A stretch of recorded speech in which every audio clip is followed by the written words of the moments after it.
잠시 세상에 내가 살면서 항상 찬송 부르다가 날이 저물어 오라 하시면 영광 중에 나가리. 열린 천국문 내가 들어가 세상 짐을 내려놓고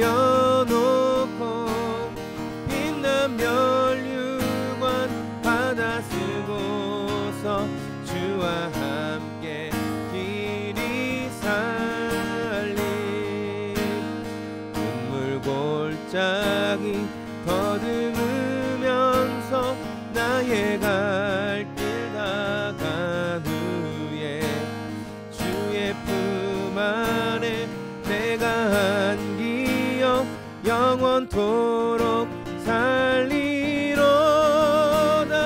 열린 천국문 내가 들어가 세상 짐을 내려놓고 빛난 면류관 받아 쓰고서 주와 함께 길이 살리.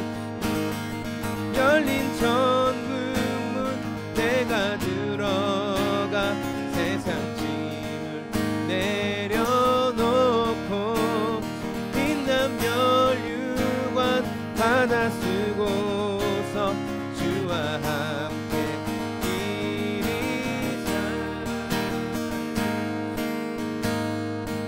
열린 천국문 내가 들어가 세상 짐을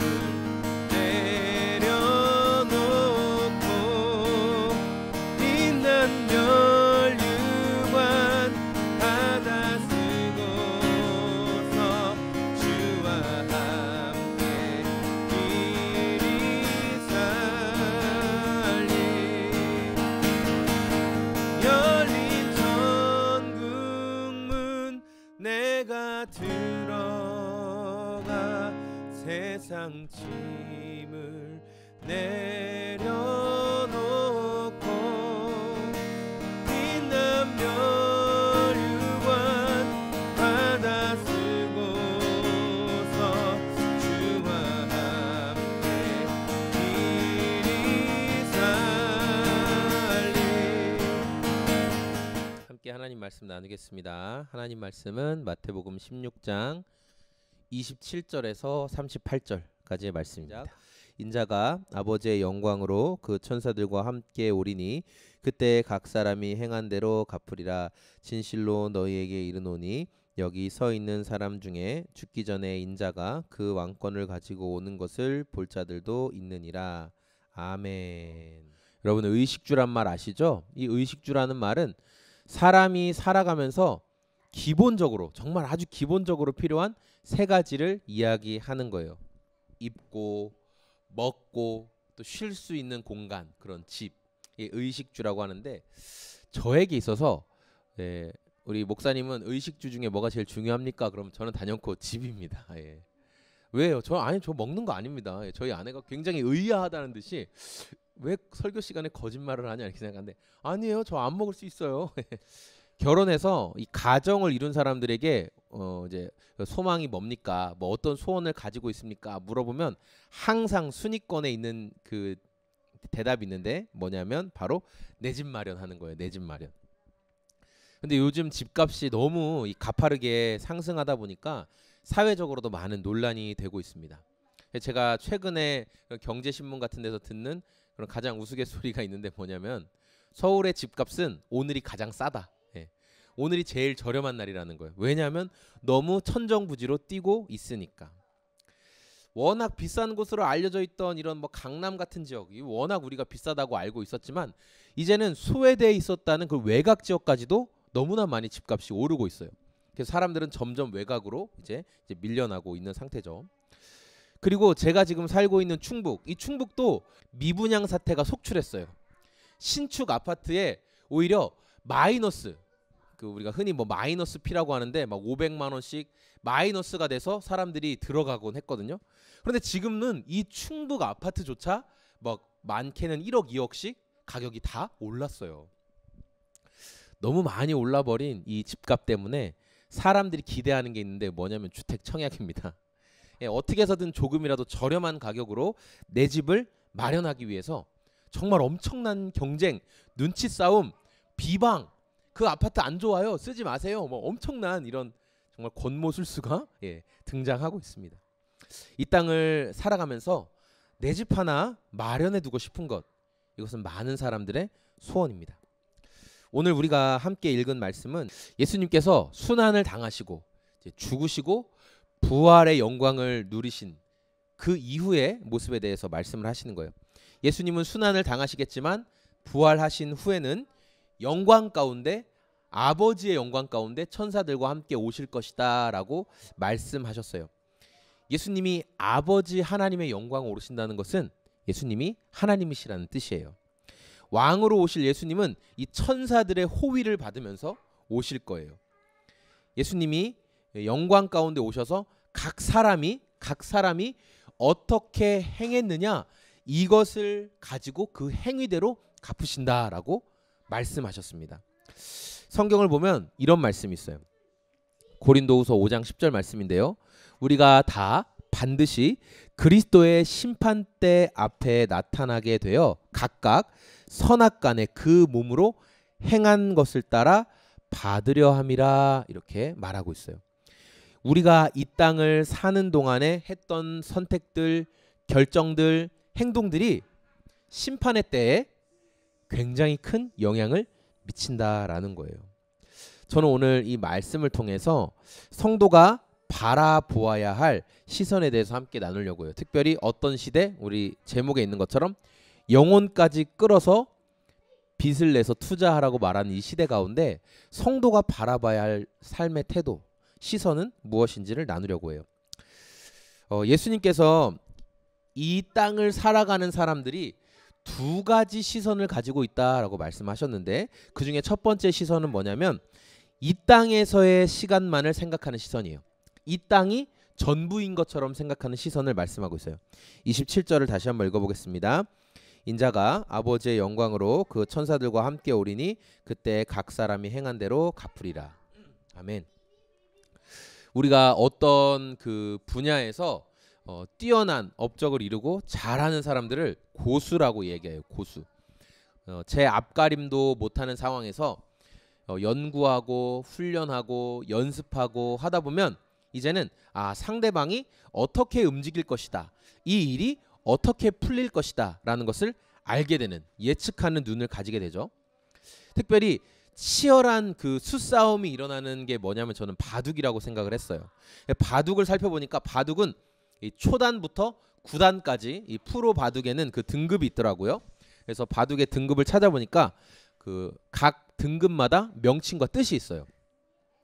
바둑 초단, 그러니까 뭐 1단 초단은 수졸이라고 해요. 수졸. 그래서 졸렬하지만 제 스스로를 지킬 줄 아는 정도. 2단을 약우, 그래서 일견 어리석어 보이지만 나름 이제 움직이기는 한다는 거예요. 바둑판 위에서. 자, 3단을 투력이라고 해요. 그래서 이제 비로소 조금 싸울 힘을 갖춘 상태.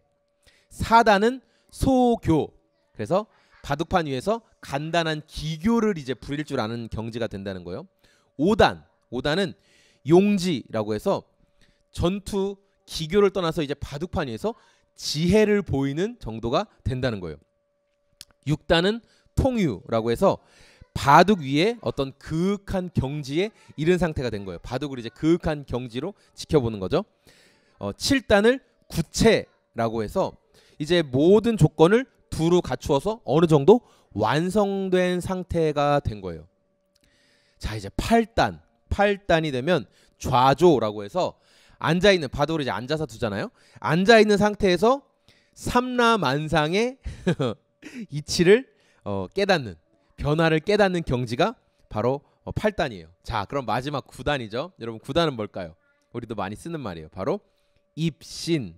그래서 바둑에 관해서는 이제 신의 경지에 이르렀다. 그래서 입신의 경지에 이르렀다 이렇게 말하는 거예요. 이 땅을 사는 대부분의 사람들은 사실 영원한 나라에 대해서 생각하지 않죠. 제가 아내가 이제 방학 중이라서 이제 같이 종종 점심을 이제 먹으러 나가서 먹을 때가 있는데 음식을 주문하고 사람들이 어떤 말을 하나 그냥 귀를 기울여요. 사람들의 대화에. 요즘 단연 사람들의 가장 화두로 떠오르고 있는 단어는 주식이죠. 네, 주식입니다. 그래서 어떤 분들이 막 얘기해요. 아, 땡땡 주식을 샀어야 하는데. 그럼 또 옆에 있는 사람이 야, 그 주식은 말이야 이만큼까지 올라갈 주식이야. 그럼 또 어떤 사람이 아니야, 지금 주식이 거품이 너무 심해, 막 이렇게 얘기해요. 그런데 이 모든 대화를 평정해버리는 어떤 분이 등장합니다. 누구냐?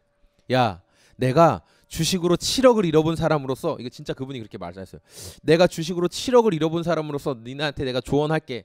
주식은 하는 게 아니야. 야, 여러분 저 같아도 7억을 잃으면 절대 주식 같은 거 하지 말라고 할 것 같아요. 그러면서 음식을 준비하기 전에 계속 이런 말을 해요. 식사하는 자리에서 뭐 주식이나 투자에 대해서 사람들이 계속 이야기하는 이유는 뭘까? 그 사람들의 마음이 거기에 온통 쏠려 있다는 것을 보여주는 것이죠. 보통의 시선, 이 세상을 살아가는 보통의 시선을 가진 사람들은 바둑 초단처럼 그냥 내 스스로 앞가림을 하는 정도 하면서 살아가는 거예요. 그럼 이 보통의 시선으로는 어디까지 바라볼 수 있느냐? 대부분 나의 노후까지를 바라봐요. 보통의 시선으로는. 그래서 자녀들이 다 출가하고 자신이 이제 나이가 들어서 은퇴를 하죠. 그러면 은퇴하고 난 이후에 그래도 또 요새는 평균 수명이 늘어났으니까 20년, 30년을 어떻게 살아야 할지, 그래서 그것에 대한 걱정을 하면서 뭐 주식 투자나 뭐 그런 것들을 생각을 해요. 근데 이것은 지금 비단 이제 은퇴할 것을 준비하는 분들뿐만 아니라 10대에서부터 심지어 60대, 70대까지 지금 온통 투자, 뭐 주식 이런 것들이 뜨거운 이슈로 올라와 있어요. 제가 성경을 보면서 대표적으로 이 세상의 시각만 가지고 살았던 사람이 누구일까 보니까 누가복음 12장에 등장하는 영원한 나라를 준비하지 못했던 어리석은 부자의 모습이 생각났어요. 예수님이 이제 사람들이 모여있는 곳에서 가르치시고 있는데 무리 중에 어떤 사람이 나와서 예수님께 이런 질문을 하는 거예요. 예수님, 저희 형제가 지금 재산을 분할하는 문제 때문에 싸움이 났습니다. 그래서 저희 형제에게 가서 그 재산을 저에게 주라고 예수님이 좀 공평하게 판단 좀 내려주세요. 뭐 이렇게 요구를 했어요. 그러니까 예수님이 그 사람에게 뭐라고 말씀하시냐면, 이 사람아, 누가 나를 너희의 재판장이나 물건 나누는 자로 세웠느냐, 이렇게 말씀을 하세요. 그리고 이어서 삼가 모든 탐심을 물리쳐라. 사람의 생명이 그 소유에 넉넉한 데 있지 않다. 사람의 생명이 소유가 많고 적음에 있지 않다라고 말씀을 하셨어요. 그리고 이 말씀을 하신 뒤에 이어서 하신 비유가 바로 어리석은 부자의 이야기예요. 한 부자가 있었는데 농사를 졌어요. 그런데 농사가 정말 잘 된 거예요. 그래서 부자가 마음속으로 생각하기를, 아하, 내가 지금 농사가 너무 잘 됐는데 기존에 내 고가는 너무 적어서 이 농산물을 넣을 데가 없네. 오케이, 그러면 기존의 곡간 작은 것은 헐어버리고 내가 더 크게 만들어야 되겠다 결정을 내렸어요. 그리고 작은 곳간을 헐고 큰 곳간을 만들었어요. 그리고 엄청나게 많았던 그 해의 소출을 다 곳간 안에 쌓아놓고 많은 물건들, 값진 것들을 다 넣어놨어요. 그리고 기뻐하면서 이렇게 말했어요. 내 영혼아, 이제 내가 여러 해 동안 쓸 물건을 잔뜩 넣어놨으니까 이제는 내가 몇 년 동안 일 안 하고 평안히 쉬고 먹고 마시며 즐겨야 되겠다라고 이야기를 했어요. 근데 이때 하나님께서 이렇게 말씀하시죠. 어리석은 자여, 오늘 밤에 내 영혼을 도로 찾으리니 그러면 네가 준비한 것이 누구의 것이 되겠느냐. 결론적으로 이렇게 말씀하시는 거예요. 자기를 위하여 재물을 쌓아두고 하나님께 대하여는 부요하지 못한 자가 이렇게 어리석다라고 말씀하셨어요. 여러분, 부자는요, 예상치 못한 풍년을 맞이해서 자기의 기존 곡간을 헐고 더 큰 곡간을 만들었어요. 창고에 가득한 이런 곡식들과 물건들을 보면서, 야, 나 이제 놀고 먹어도 된다, 야, 이제 행복하다, 이런 생각을 가지고 있었어요. 남들이 볼 땐 다 부러워할 만하죠. 네. 여러분 다 그런 꿈 꾸시잖아요. 뭐 건물주가 돼서 월세 받으면서 해외여행이나 다녀야지, 그런 생각들 많이 하잖아요. 지금 부자가 딱 그런 모습인 거예요. 우리로 치면 정말 수십억짜리 뭐 부동산 같은 걸 갖고 있어서 그냥 매달 엄청난 금액을 받을 수 있는 그런 모습이에요. 엄청난 자산가였죠. 그런데 예수님은 이런 이 모습에 대해서 뭐라고 말씀하시냐면 사람의 생명이 소유의 넉넉함에 있지 않다라고 말씀하세요. 많은 물질을 쌓아두고 그 물질을 보면서 아이고 이거 봐 얼마나 내가 잘했는지, 이것만 보면 내가 배도 안 고파 너무 좋아, 이런 사람에 대해서 어리석은 자여라고 말씀하고 계세요. 그러면 반대로 이런 어리석은 자와 반대되는 제자들이 바라봐야 할 시선은 어떤 시선이냐? 바로 영원한 나라를 기대하며 이 땅을 준비하며 살아가는 시선이라는 거예요. 제자들은요, 죽음 이후에 영원한 삶을 생각하며 살아가는 사람들이에요. 그래서 어떤 선택을 할 때, 어떤 결정을 내릴 때, 아, 내가 이런 선택을 하는 게 영원한 하나님의 나라에 어떤 유익이 될 수 있을까? 아, 하나님께서 나의 이 결정을 어떻게 생각하실까? 그것을 늘 고민하는 사람들이에요. 28절 말씀 읽어보겠습니다. 진실로 너희에게 이르노니 여기 서 있는 사람 중에 죽기 전에 인자가 그 왕권을 가지고 오는 것을 볼 자들도 있느니라. 예수님이 죽기 전에 인자가, 너희가 죽기 전에 내가 왕권을 가지고 오는 것을 볼 자들도 있다라는 말씀에 많은 해석이 있어요. 어떤 해석들이 있냐? 어떤 학자들은 예수님이 그동안 말씀하신 하나님의 나라의 의미를 제자들이 깨닫게 될 것이다, 이렇게 해석하는 분들이 있어요. 또 어떤 학자들은 그게 아니라 예수님께서 이 부활을 통해서 오순절 성령 강림 사건을 제자들이 깨닫게 된다, 이 성령 강림이 예수님의 왕권이다, 이렇게 말하는 학자들도 있어요. 또 누군가는 바로 이제 얼마 뒤에 있을 그 예수님이 그 빛과 같은 모습으로 변화되는 변화산에서의 영광을 보게 될 것이다 라고 말하는 학자들도 있죠. 그런데 이것을 특정한 사건에만 국한시키지 말고 궁극적으로 복음이 어떻게 전파되었는지를 생각하면서 이해하면 더 좋을 것 같아요. 보세요, 여러분, 예수님과 제자 공동체는 유대에 굉장히 별 볼 일 없는 곳에서 시작됐어요. 아주 작은 운동으로 시작됐어요. 그런데 예수님의 부활 이후에 제자들이 폭발적으로 늘어나면서 복음이 어디로 들어갔어요? 로마에 들어갔어요. 가장 초강대국의 핵심에 복음이 전파되었어요. 그리고 이 놀라운 복음이 전파되는 것을 살아있는 많은 제자들이 보고 경험했다는 거예요. 제자들은 이 땅을 사는 동안 영원한 나라를 준비하는 마음으로 살아가야 합니다. 예수님을 믿음으로 생명을 얻게 된 제자들은 복음을 전하면서 내가 계속 영원한 상급을 바라봤어요. 고난도 있고, 제가 요새 성경을 읽으면서 보면 제자들의 삶에 고난과 어려움이 무지무지 많은데 그들은 늘 영원한 상급을 생각하면서 복음을 전하는 삶을 살았더라고요. 성경 속에 보면 아주 극적인 변화의 모습을 보여준 사람이 등장하는데 누구냐면 대표로 저는 사도 바울이라고 생각을 해요. 사도 바울은 자신이 앞으로 당할 일을 알면서도 하나님 나라의 상급을 기대하면서 그 어려운 일을 감당하는 모습을 보여줘요. 사도행전 20장에 보면 바울을 죽이기로 결정한 사람들이 가득 모여있는 곳이 어디냐면 바로 예루살렘이에요. 바울이 예루살렘에서 파송을 받았는데 예수님을 만난 뒤로는 이제 예루살렘의 그런 종교 지도자들의 가장 악랄한 적수가 됐어요, 바울이. 자, 그런데 바울은 자기가 그 예루살렘으로 가겠다는 거예요. 이 복음의 진리를 들고. 20장 22절 말씀이에요. 보라, 이제 나는 성령에 매여 예루살렘으로 가는데 거기서 무슨 일을 당하는지 알지 못하노라. 오직 성령이 각 성에서 증언하여 결박과 환난이 나를 기다린다고 하시나 내가 달려갈 길과 주 예수께 받은 사명 곧 하나님의 은혜의 복음을 증언하는 일을 마치려 하면은 나의 생명조차 조금도 귀한 것으로 여기지 아니하노라. 아멘. 바울이 이렇게 고백을 해요.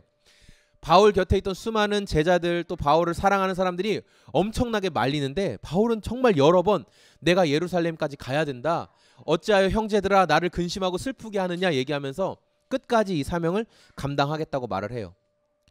영원한 것을 바라보는 제자의 삶은요, 내가 은퇴 이후에 내가 어떻게 하면 돈을 잘 벌 수 있을까, 그런 고민에 빠져 있기보다는 내가 마지막 순간까지 어떻게 복음 전하는 인생을 살까, 여기에 더 초점을 둔다는 거예요. 이것이 우선순위가 된다는 거예요. 이것을 통해 우리가 알 수 있는 것은 진정한 제자는 이 땅만 바라보고 이 땅이 끝인 것처럼 살지 않고 영원한 나라를 이 땅에서 준비하는 삶을 산다는 것입니다. 그의 시선이 변하였기 때문에, 그의 생각이 바뀌었기 때문에, 그의 인생의 주인이 변화되었기 때문에 삶의 우선순위도 달라지는 것입니다. 그래서 진짜 제자는 이 땅을 살아가는 동안 내가 물질이 있냐 없냐에 막 낙심하고, 와, 난 저 사람보다 너무 많이 가지지 못했어, 난 너무 많이 없어, 이런 것들로 낙담하지 않는다는 거예요. 이 땅을 사는 동안에 나는 내가 지금 가지고 있는 이것들로, 나에게 주신 이것들로 어떻게 영원한 나라를 준비할 것인가를 더 많이 생각하는 사람들이 바로 진짜 제자라는 것입니다. 예수님은 우리가 이 땅을 사는 동안 행한 것으로 심판할 것이다 라고 말씀하셨어요. 그런데 여러분, 이 말씀을 오해하면 이렇게 될 수 있어요. 아, 내가 이 땅을 사는 동안 선행과 봉사를 많이 하면 심판을 받지 않고 또 예수님이 좋게 받아들여 주시는구나. 이런 생각이 더 나아가서는 어떤 생각까지 확장되느냐? 선행을 많이 받은 한 사람은 구원을 받고 그렇지 않은 사람은 벌을 받는다. 사람의 선행이 구원의 근거가 된다라는 행위 구원. 그런데 예수님은 지금 그것을 말씀하시는 게 아닙니다. 사람이 어떻게 구원받는지 성경은 분명히 말씀하고 있어요. 에베소 2장 8절, 너희는 그 은혜에 의하여 믿음으로 말미암아 구원을 받았으니 이것이 너희에게서 난 것이 아니요 누구의 선물이라? 하나님의 선물이라. 아멘. 그러니까 우리의 구원은 분명히 하나님이 선물로 주신 거예요. 예수 그리스도를 믿음으로 우리에게 구원을 선물로 주셨습니다. 그런데 성경이 말씀하고 있는 각 사람의 행위대로 갚아주신다라는 말씀의 의미, 그것은 이 땅을 사는 동안 영원한 나라를 이 땅에서 준비했던 사람들, 이 땅 끝에는 영원한 나라가 있어, 그것을 바라보고 이 땅을 사는 동안 열심히 준비했던 사람들은 정말로 예수님이 오실 때 큰 기쁨으로 그분을 맞이하게 된다는 거예요. 그렇죠. 예수님이 오심을 기대하며 살았으니까 그분이 정말 약속대로 오셨어, 정말 나의 믿음이 틀리지 않았어, 상급을 받는 것 같은 기쁨을 누린다는 거예요. 그러나 반대로 이 땅이 끝이라고 여겼던 사람들, 아, 내가 여기서 잘 먹고 잘 살면 되지 라고 생각했던 사람들은 원하지 않았는데 예수님이 정말 오셨어요. 그러면 그때 이것은 심판을 받는 고통과 괴로움이라는 거죠. 그래서 제자는 이 땅에서 영원한 나라를 준비하며 살아가는 사람들이라는 거예요. 영원한 나라를 준비하며 살아라, 영원한 나라를 바라보며 살아라, 이런 말을 들으면 우리는 자연적으로 생각이 이렇게 이어지게 되는 것 같아요. 오, 좋아. 그러면 내가 지금까지 모았던 적금 깨고 이거 집 팔고 차 팔고 땅 팔고 그래서 이거 다 헌금해라. 그런 말이 절대 아닙니다. 여러분, 지금은 우리가 제로금리 시대라고 해요. 예, 은행에 맡겨도 금리가 너무 적어서 내가 모아놓은 적금들 수익들이 불어나지 않아요. 자, 그런데 이런 제로금리 시대에 여러분 미래를 준비하기 위해서 지혜롭게 투자도 해야 됩니다. 내 가족들을 먹이고 돌보기 위해서 자산을 증식할 수 있는 합법적인 수단들을 사용해서 얼마든지 할 수 있어요. 감당해야 돼요. 이런 것들을 다 무시하고 아유 이 세상, 아유 이 더러운 속세 떠나서 수도원 같은 데 들어가서 세상과 단절되게 나는 오직 주님만 바라본다 라고 말하며 사는 것, 성경은 그런 것만이 진정한 경건이고 그런 것만이 제자의 삶이라고 말씀하지 않았어요. 예수님은 제자들에게 뭐라고 말씀하셨는 줄 아세요? 예수님이 잡혀가시기 전에 뭐라고 말씀하셨는 줄 알아요? 내가 세상에 속하지 아니한 것 같이 나의 사랑하는 제자들도 세상 속에 살아가지만 세상 속에 살아간다는 거예요. 속세를 떠난 게 아니라는 거예요. 그러나 세상의 조류와 흐름에 완전히 푹 빠져서 세상에 속하지 않기를 원합니다라고 그들을 위해 기도해 주세요. 분명히 우리는 세상에 두 발을 딛고 살아가야 돼요. 그러나 세상의 가치에 휩쓸려서 살지 말라고 예수님은 기도해 주셨어요. 여러분, 요즘에 그 오전 9시만 되면 그 일터에 사람들이 없다고 해요. 그 이유를 아세요? 9시, 8시 58분쯤 되면 갑자기 사람들이 막 배가 아프고 갑자기 몸이 베베 꼬이고 그러면서 9시에 개장하는 그 주식 시장에 들어가 있으려고 자리를 다 피해서 화장실 가 있다는 거예요. 그리스도인들이 주식 투자해도 됩니까? 예, 저는 주식 투자해도 된다고 생각합니다. 그러나 분명한 것은 뭐예요? 세상 속에 살아가야 하지만 세상에 속하지 않아야 한다는 것. 그것이 우리가 기억해야 될 우선순위라는 것입니다. 여러분, 영원한 나라에 시선을 두고 그렇게 살아가고 있다면 내가 정직하게 일해야 될 시간에는 몰래 자리를 떠나서 주식 투자해서 될까요? 안 될까요? 그건 안 되는 거예요. 여러분이 합법적으로 주식을 투자할 수 있는 뭐 점심시간이나 여러분의 쉬는 시간에 들어가서 얼마든지 장을 볼 수 있고 여러분의 급여에서 얼마를 투자할 수 있지만, 그러나 내가 마땅히 일해야 되고 지금 뭔가 빨리 준비해서 이 회사가 돌아가는데 나의 일이 돌아가는데 해야 될 일을 등한히 하고 오르락 내리락 하는 그 투자에만 빠져 있는 것은 영원한 나라를 바라보는 하나님의 백성이 아니라는 것입니다. 참된 제자는 삶의 시선이 변화된 사람이에요. 가치가 바뀌었어요. 섬김과 봉사의 이유가 내가 정말 주님을 기쁘시게 하기 위해서 이것을 하는 것이야. 내가 정직하게 번 돈을 가지고 투자와 경제 활동을 하는 것도 내가 이것을 통해서 주님의 영광을 위해 하는 것이야. 이렇게 가치가 변화된 사람이라는 거예요. 성경은 우리에게 뭐라고 말씀하셨냐면 너희가 복종하는 그것에 종이 된다라고 말씀하셨어요. 우리가 육신의 정욕, 안목의 정욕, 이생의 자랑에 스스로 복종하고 있으면 우리는 이런 것들에 종이 되는 거예요. 세상은 말합니다. 정말 너무나 급하게 지금 흘러가요. 그러면서 얘기하죠. 영혼까지 끌어다닐 수 있으면 다 끌어당겨서 빚내서 투자해라. 비투. 예. 영끌 비투. 그래서 이 말이 여기서 나온 거예요. 세상이 여러분에게 그렇게 요구할 때, 야, 영혼까지 끌어서 비투해라 말할 때 여러분 어떻게 생각하셔야 되는 줄 알아요? 이것이 그리스도의 영광이 될까? 내가 이렇게 하는 것이, 내가 이렇게 영끌하고 비투하는 게 그리스도의 영광이 될까? 여러분 질문해 보세요. 나의 이 결정이 나중에 그리스도께 책망을 받는 결정이 되지는 않을까? 여러분 먼저 질문해 보세요. 그래서 이러한 생각을 가지고 그리스도께 자발적으로 복종하는 그리스도의 종이 되십시오. 사람의 생명이 그 소유의 넉넉함에 있지 않다라고 분명히 말씀하셨습니다. 이 땅만 바라보고 이 땅이 영원한 것처럼 살았던 어리석은 부자를 반면교사 삼으세요. 그 사람은 이 땅만을 위해서 살았어요. 그러나 예수님은 반드시 아버지의 영광으로 천사들을 대등하고 오신다고 말씀하셨어요. 그때가 정말 상급을 받는 기쁜 날처럼 되기 위해서는 여러분 우리는 준비해야 돼요. 어떤 준비를 해야 될까요?